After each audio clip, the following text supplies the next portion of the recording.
السلام علیکم ورحمۃ اللہ وبرکاتہ. زه یم ستاسو ورور ستاسو ملګری عمیر خان. څو ورځې مخکې ما یو ویډیو جوړه کړې وه د یوسف جان باره کې، کوم کې چې ما هغو ته یو پیغام ورکړی و چې تاسو پسې څه کسان داسې لګېدلي دي چې هغو ستاسو خلاف ویډیوګانې جوړوي. نو ما هغو ته یو پیغام ورکړی و چې تاسو لایو راشئ یا داسې ویډیو وکړئ او د هغو جواب وکړئ، ځکه چې ستاسو خلاف هغو ویډیو جوړوي او هغو بنیاد د نادر خان کیس ګرځولی دی چې کوم چې د دریو ورونو قاتل دی. هغه وایي چې لکه یوسف جان ولې د نادر خان نه انټرویو ونه کړه، ځکه چې هغه هم د دریو ورونو مجرم او د دریو ورونو قتلونه هغه کړي. نو هغې نه پس د یوسف جان عثمانزی اپیشل پیج باندې یو ویډیو شیر شوه یو ورځ دوه پسو، چې په هغې کې د دغې خبرې جواب پروت و. کوم چې لومبی جواب دا چې نادر خان چې کله د ملیشیا نه راوستلی شو نو هغه صرف لږ ټیم دپاره هغه میډیا ته شو شوی او بیا د هغې نه پس هغه عدالت ته پیش کړی شوی و.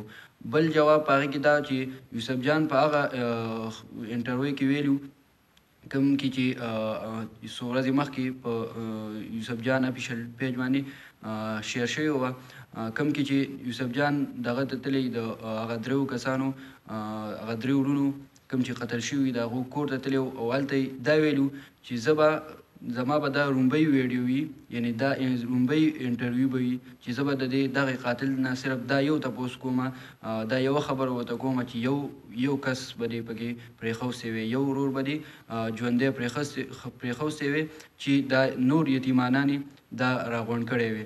نو یقینا په دې کې دغه جواب پروت دی. نو نادر خان له یوسف جان تلو، خو چې هغه څنګه د ملیشیا نه رالی نو هغه ډایرکټ عدالت ته پیش کړی شوی او د لږ ټیم دپاره هغه میډیا ته شو شوی و. نو په دغه کې د یوسف جان پوره جواب پروت و. نو زه هغه کسانو ته وایم چې تاسو ته خپل جواب میلاو شو، څوک چې یوسف جان خلاف پوسټونه کوي د هغو خلاف ویډیوګانې جوړوي، تاسو ته خپل جواب میلاو شو، بس نور اوس ویډیو مه جوړوئ. او که تاسو د خپل فیمس کېدو لپاره ویډیو جوړوئ د هغه خلاف نو په داسې مشهورتیا به زه څه وکړم، تاسو په دې د دې د کمنټس ته وګورئ، تاسو ته به په دې سکرین باندې دا کمنټس ښکاري.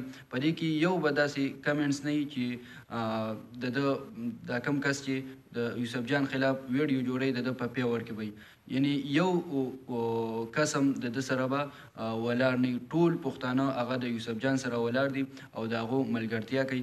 تاسو ته به د دې کمنټس نه هم پته لګي که تاسو د هغې کمنټس وګورئ په دغه څوک چې د یوسف جان خلاف ویډیو جوړوي، زه یو کس ټارګیټ کوم نه چې دا کس دی چې دا کس د یوسف جان خلاف اواز چوت کړی یا دا کس د یوسف جان خلاف ویډیوګانې جوړوي.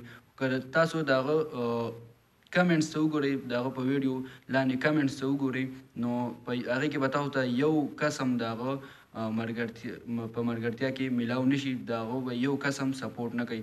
زه بیا هم هغه کسانو ته وایم څوک چې د یوسف جان خلاف پوسټونه کوي نو هغو ته زه وایم چې بس تاسو نور خپلې ویډیوګانې مه جوړوئ، ځکه چې تاسو ته به د دې کمنټس نه هم پته لګېدلي چې څومره کسان تاسو پسې خبرې کوي، تاسو ته کنځلې کوي.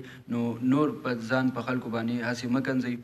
اخره کې ځکه چې ستاسو هر یو الزام هغه بې حقیقته دی، په هغې کې هېڅ حقیقت نشته دی. په اخره کې زه خپل پښتنو وروڼو ته یو درخواست کوم چې که کیدی شي نو تاسو کنځلې مه کوئ، ځکه چې لکه تاسو ګناه به یې هغه به یې روړ وکړي، غلطي به یې روړ وکړي او بیا کنځلې پرې خورته کېږي، یا ګناه به یا غلطي به زوی وکړي او بیا والدین ته د هغو کنځلې کېږي.